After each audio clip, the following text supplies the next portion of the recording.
You know, as long as a government can stir up fear, sometimes real and sometimes not real, the people are expected to do one thing: sacrifice their liberty. If you're fearful, the government, the people who believe in big government conservatives or big government liberals, they like fear to be out there. And sometimes fear is normal and natural and real, and we have to deal with it.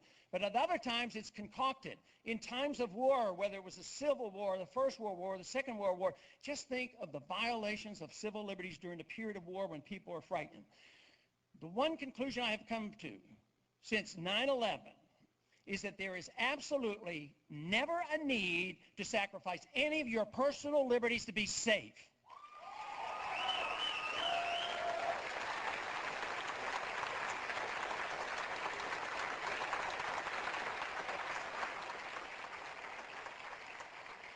That means we do not have to accept the notion that we can have warrantless searches, a total loss of our privacy.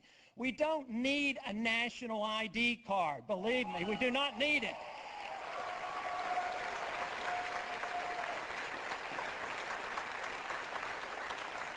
The analogy that I like to use about the national ID card and what happened in 9/11, you know, guns are dangerous, and when criminals have them, they can commit crimes, and we want to regulate that.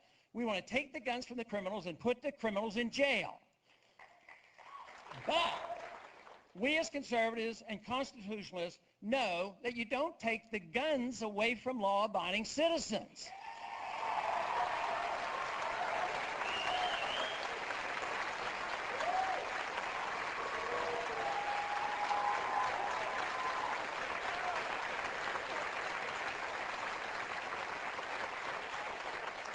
And when we deal with this issue of taking care of the people and protecting the people, you don't have to register the American people to make us safe. You have to deal with the problem much more directly.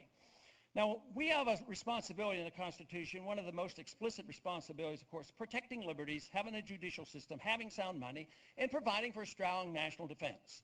None of us should argue about that. We do debate on how we get the strongest national defense. I don't think we're doing very well. Our military is not in good shape. A lot of equipment's down. Our Air National Guard, our Army National Guard, they're drained. Our reserves are overseas. We have men that are going back third and fourth and fifth time. They've been in 5 years. They get out and they get recalled. We have a de facto draft, and there's a danger of this war spreading, and there's no end in sight. McCain says we should stay there for 100 years if necessary. I say there's no need to do that. One thing that is very conservative and very constitutional, and we had followed this, we'd have stayed out of a lot of trouble since World War II. You cannot be a conservative and believe that we can go to war under the direction of a single person without congressional approval and without a declaration of war. That's what we should always have.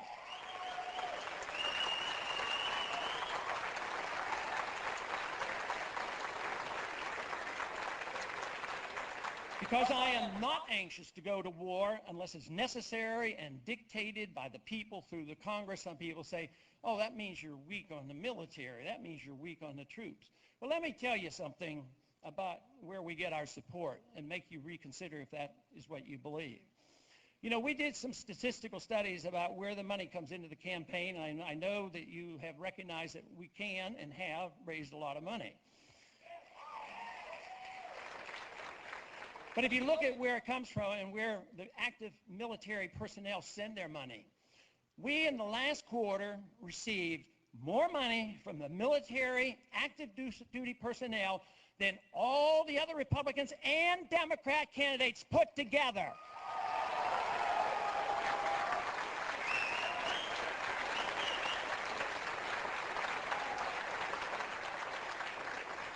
You know, providing for the national defense is very, very important. And as I said, understanding it, I don't think we have any disagreement there.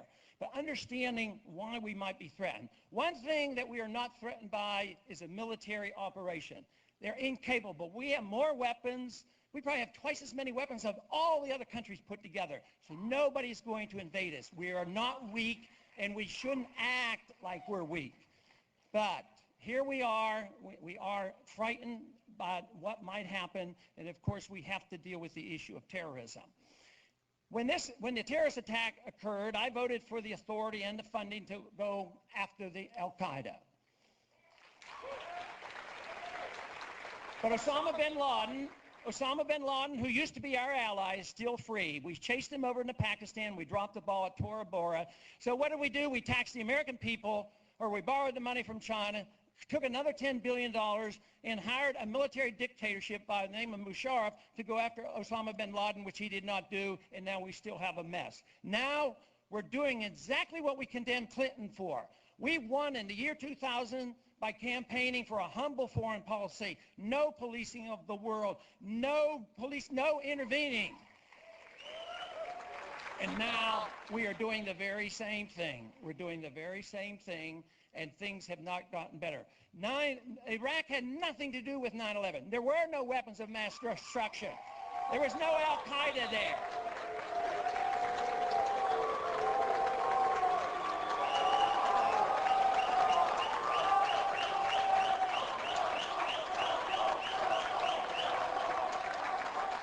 It is the policy of intervention that I object to so strongly.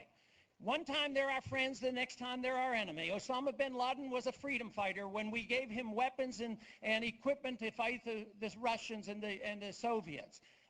Saddam Hussein, we propped him up and got him in power, and he was our friend, and we encouraged him to invade Iran. But it's this on-again, off-again stuff that continues to haunt us and keeps coming back. But you know what? The truth of the matter is that Osama bin Laden likes our foreign policy. He likes our foreign policy because it's a tremendous incentive for him to raise his group of Al-Qaeda to join, because he has been explicit. He says, we are going to do to you, United States, exactly what you and us together did to the Soviets. We are going to drain you. We're going to humiliate you. And therefore, we don't even need to come over here. So we have fallen into the trap. We have victimized ourselves. We have encouraged him. And we have done this by not following our Constitution that gives us no authority to be the policeman of the world. But the limiting factor will be financial. As I said, all great nations end for financial reasons. And that is what's happening today. We can't afford it any longer. Sure, we need to get rid of the Department of Education, but we spend $1 trillion a year maintaining an empire. The founder said, be friends, trade with people, you mix with people, and don't fight with people, don't tell them what to do, practice diplomacy. But now we are on this endless streak of interfering, involving, and dictating. We have two choices. We go to a country and we say, do it our way, or we'll bomb you. And then if they do it our way, we give them money. But we're broke. We're broken. We just can't continue to do this. That's what the dollar is telling us. The debt is too high. The dollar is weakening. The middle class is being wiped out. The international debt is so big, and we're dependent on others. Our good jobs are overseas. So who's going to pick up the pieces? Is it going to be the current crop of politicians that we have right now, or are we going to restore real conservative constitutional values to our country? My argument has always been that if you follow the Constitution, you will defend freedom. Freedom brings people together. It allows people to run their lives as they choose. It allows them to practice a religion as they choose, and it's not confrontational, and it's not antagonistic.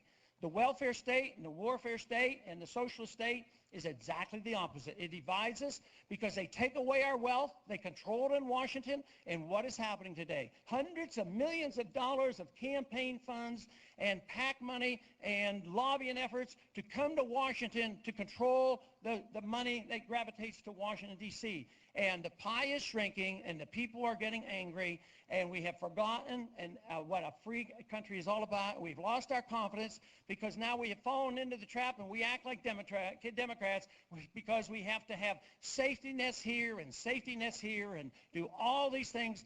But the whole story is it's coming to an end, and there's a wonderful, beautiful answer. And it comes in our traditions. It comes in the principles of liberty. If you promote liberty, liberty promotes peace, and peace promotes prosperity.